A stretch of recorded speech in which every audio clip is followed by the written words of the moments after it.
Hello everyone. I hope आप सब लोग बहुत बढ़िया होंगे और अपनी normal day to day life को एंजॉय कर रहे होंगे। सो बच्चा पार्टी, आज के इस वीडियो में हम सीखेंगे कि एक्सेल्स के जो बेसिक्स टर्म्स होते हैं उनके नेमिंग वगैरह के बारे में, कि किस चीज़ को क्या बोलते हैं, क्या चीज़ क्या होता है। तो आइए, मैंने एक एक्सेल में मतलब नेमिंग्स नोट कर रखी है। मैं आपको नेमिंग्स दिखाता हूँ और समझाता हूँ आपको कि किसको क्या बोलते हैं। अभी आपके सामने बेसिकली मैंने ये जो एक्सेल सीट खोला है, ये इस एक्सेल स्क्रीन में ये जो भी आपको दिख रहा है, ये बेसिकली एक वर्कबुक है। हम जो भी काम करते हैं इस वर्कबुक के अंदर ही काउंट किया जाता है। इस वर्कबुक के अंदर ही सारी चीज़ें आती हैं। अब सबसे ऊपर की मैं बात करूं तो यहाँ पर है हमारा क्विक एक्सेस टूल बार, जो कि ये मैंने थर्ड नंबर पर मेंशन किया है। ये एक्सेल स्क्रीन पर जो हमें दिख रहा है उसको हम वर्कबुक बोलते हैं। और सबसे टॉप पर हमें दिख रहा है क्विक एक्सेस टूल बार। अभी मैं एक्सेल का यूज़ कर रहा हूँ 2016, तो ये ऑप्शन इसमें दिख रहा है। अगर आप इससे नीचे वाले वर्जन्स को यूज़ करते होंगे तो मे बी उसमें ये ऑप्शंस ना दिखे। बेसिकली आप यहाँ पर क्लिक करेंगे तो आपको क्विक एक्सेस टूल बार दिख जाएगा। और इसमें बहुत सारी चीज़ें हैं, वो सारी चीज़ें हम अभी आने वाले प्लेलिस्ट में कवर करेंगे। अब इसके बाद है ऑप्शन फोर्थ नंबर पे टैब। इसके जस्ट नीचे ये जो आपको टैब्स दिखाई दे रहे हैं, home, insert, page layout, formula, data, then फिर इसके अंदर अंदर भी बहुत सारे ऑप्शंस हैं। इस इन सबको बेसिकली हम टैब बोलते हैं। ये होम का एक अलग टैब है, इंसर्ट का अलग टैब है, पेज लेआउट का अलग टैब है। अब इस पर मैं क्लिक कर रहा हूँ तो ये बहुत सारे ऑप्शंस ओपन हो रहे हैं। फॉर एग्जांपल, जैसे मैंने वापस होम पर क्लिक किया तो यहाँ पर ये जो क्लिपबोर्ड है, ये रिबन्स है, इन सबको हम रिबन्स बोलते हैं। ये क्लिपबोर्ड एक अलग रिबन्स है, फॉन्ट अलग रिबन्स है, अलाइनमेंट अलग रिबन्स है, नंबर्स का एक अलग ही रिबन्स है। फिर इस रिबन्स के अंदर भी बहुत सारे ऑप्शंस है। जैसे कि मैंने इंसर्ट पर क्लिक किया तो टेबल्स का एक अलग ही रिबन्स है, और भी बहुत सारे ये अलग अलग रिबन्स हैं। ऐसे आप सब पर क्लिक करते जाएंगे तो आपको ये बहुत सारे रिबन्स दिखेंगे। फिर इसके अंदर भी बहुत सारे नेमिंग आपको दिखेगी, बहुत सारी चीज़ें। अब रिबन्स के बाद हम जस्ट इसके नीचे बात करें तो ये जो है हमारा बॉक्स नेम फिफ्थ नंबर पर है। इस रिबन्स के नीचे ये जो है हमारे, जहाँ पर ये बेसिक्स लिखा हुआ है, अभी जहाँ पर मैंने अपना माउस रखा हुआ है, ये बेसिकली एक बॉक्स नेम है।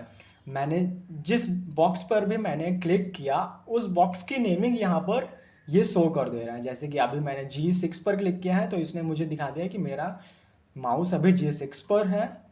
ये बेसिकली बॉक्स का नेमिंग है। अब उसके राइट साइड में बात करें हम तो यहाँ पर है फॉर्मूला बार। ये बॉक्स नेम है हमारा, नेम बॉक्स। अब इसके जस्ट राइट में ये फॉर्मूला बार है। मैं इस सेल में कुछ भी फॉर्मूला टाइप करूँगा। फॉर एग्जाम्पल मैंने मतलब रैंडमली कुछ भी फॉर्मूला टाइप कर दिया। अब यहाँ पर इस सेल में तो हमें एग्जैक्ट उसकी वैल्यू दिख रही है, पर इस फॉर्मूला बार पे, इस फॉर्मूला बार के अंदर आपको वो एग्जैक्ट फॉर्मूला दिख रहा है। अभी मैंने दूसरे सेल पर क्लिक किया तो अभी यहाँ पर कुछ भी फॉर्मूला नहीं है, तो ये कुछ भी नहीं दिखा रहा है। बट यहाँ पर ये जो जीरो है, आप इस सेल को देख रहे हैं, इस सेल में डेट वैल्यू क्या है, जीरो है। बट इस ये जो फॉर्मूला बार है, फॉर्मूला बार में ये शो कर रहा है कि यहाँ पर कौन सा फॉर्मूला यूज हुआ है। किसी भी सेल में कुछ भी फॉर्मूला यूज होता है तो वो इस फॉर्मूला बार में शो हो जाता है। अभी तो ये फॉर्मूला छोटा है तो ठीक है, अगर कोई बड़ा ही फॉर्मूला है तो ये फॉर्मूला बार एक्सटेंड भी होता है इस तरीके से। बेसिकली यहाँ पर अपना माउस लेकर गया, इसको मुझे ऊपर अगर और एक्सटेंड करना है तो मैंने क्लिक करके और मैं इसको नीचे करूँगा तो ये होता जाएगा। अभी मुझे ज़रूरत नहीं है तो मैं इसको वापस ऊपर कर देता हूँ।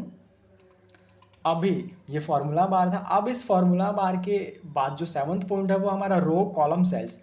बेसिकली ये जो आप देख रहे हैं 1 2 3 4 5 6, ये सब रो है। R1, रो 1, रो 2, रो 3, रो 4, रो 5।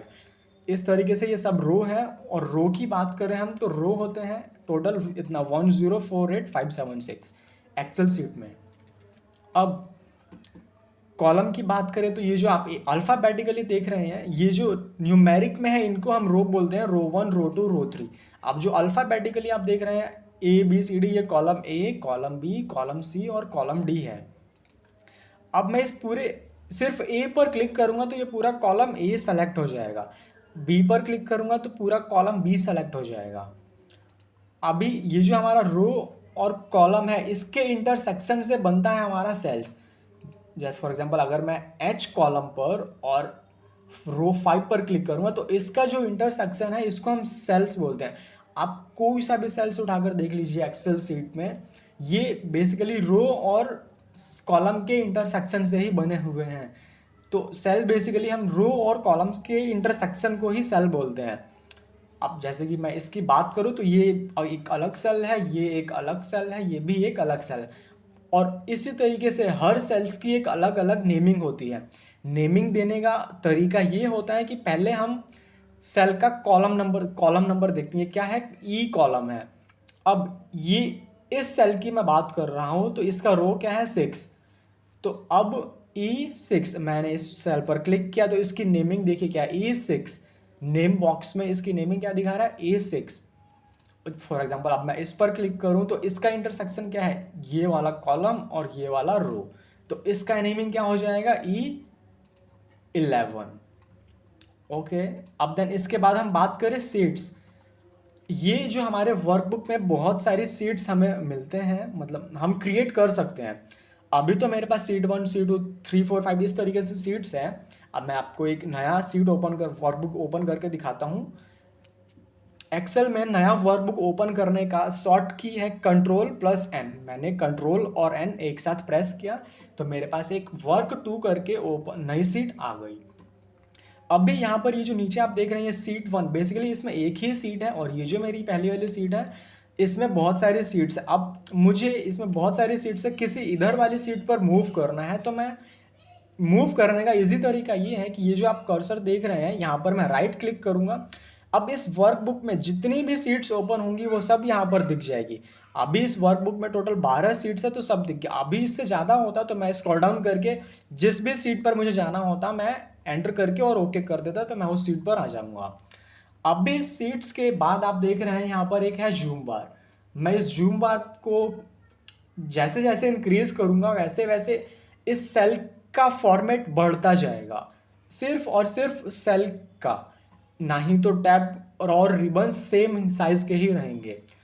तो मैं इस फॉर्मूला अगर जूम बार को और कम करता जाऊंगा तो जो है ये और छोटा इसका साइज होता जाएगा। तो नॉर्मली मैं इसको सिंपली माइनस वाले पर क्लिक करके 100 पर कर देता हूँ, 100 सफिशिएंट होता है। अब भी इसके बाद हम एक्सेल की सीट की तरफ बढ़े तो यहाँ पर 3 ऑप्शन है, मिनिमाइज और क्रॉस करने का और मैक्सिमाइज करने का। फॉर एग्जांपल इससे हुआ मिनिमाइज, वापस मुझे मैक्सिमाइज करना है तो मैंने इसको मैक्सिमाइज कर दिया।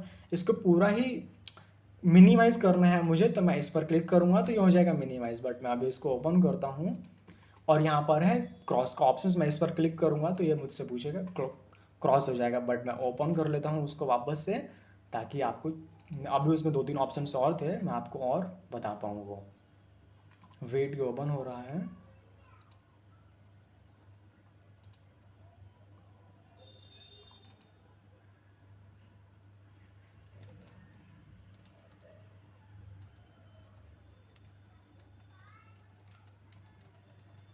ओके, ये ओपन हो गया।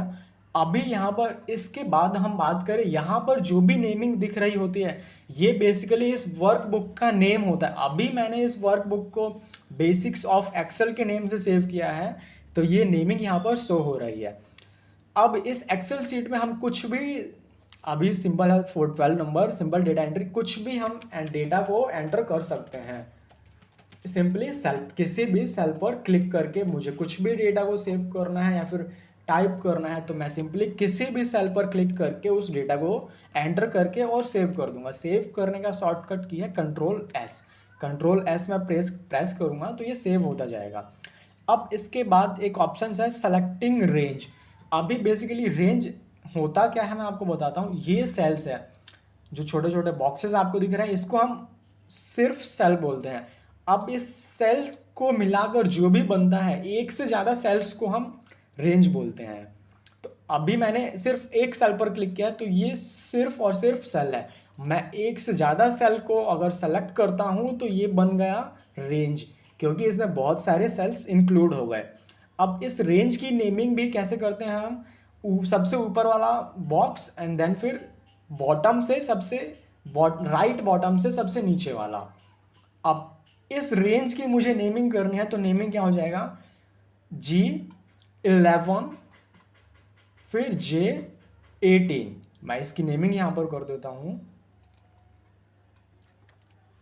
G11, ये वेट 1 मिनट, J11। देन फिर किसी भी रेंज की हम नेमिंग इस तरीके से करते हैं, J11, सॉरी 18 था।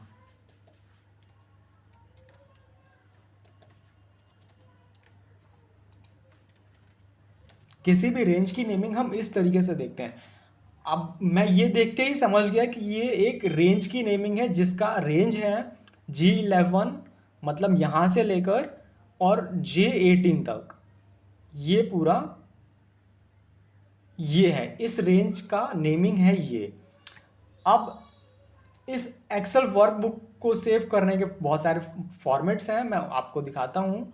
सिंपली मैंने अभी तो ये मेरा पहले से सेव है, मैं किसी एक नए वर्कबुक को ओपन कर लेता हूँ और फिर मैं इसको सेव करता हूँ। जैसे ही मैंने इस पर क्लिक किया, यहाँ पर ये जो मेरे टॉप लेफ्ट में दिखाई दे रहा है, यहाँ पर एक ऑप्शन है सेव एज। मैं कंट्रोल एस करूँगा तो भी सेम वही ऑप्शन आएगा, बट मैं आपको यहाँ पर क्लिक करके दिखा रहा हूँ। क्लिक करने के बाद फिर ये मुझसे लोकेशंस पूछ रहा है कि मुझे इस वर्कबुक को कहाँ पर सेव करना है। तो मैं सिंपली ब्राउज पर क्लिक करता हूँ और मुझे जिस भी लोकेशन पर सेव करना है, अभी मैं इस डॉक्यूमेंट्स वाले लोकेशन पर सेव कर देता हूँ। और फॉर एग्जांपल मुझे इसका नेम देना है एक्सेल, कुछ भी दे देता हूँ मैं एक्सेल। मैं इसका नेम टाइप करके, और यहाँ पर ये देखिए फाइल नेम के जस्ट नीचे यहाँ पर है सेव एज टाइप। इस वर्कबुक को मुझे किस टाइप में सेव करना है, तो मैं बेसिकली एक्सेल वर्कबुक पर क्लिक करके सेव करता हूँ, ताकि जो डेटा अभी मुझे दिख रहा है उस एक्सेल वर्कबुक में वो एज इट इज़ ही रहे उसमें। अदरवाइज इसमें बहुत सारे ऑप्शंस आते हैं, बट एक्सेल वर्कबुक पर मैं क्लिक करके सेव कर दिया मैंने। अब वो मेरे उस सेम लोकेशन पर सेव हो गया। अब इसके अंदर मैं कुछ भी डेटा फिल करूँ, अब मैं वापस इसको यहाँ से क्रॉस करूँगा तो ये मुझसे पूछेगा कि आपने जब सेव किया था तो उसके बाद का डेटा जो आपने टाइप किया है उसको भी सेव करना है या फिर विदाउट सेविंग इसको क्लोज कर देना है। तो मैं सेव पर क्लिक करूँगा तो ये पूरा डेटा सेव होकर इस सीट को बंद कर देगा। सो आई होप बच्चा पार्टी आपको इतना क्लियर हुआ होगा। मिलते हैं अगले वीडियो में।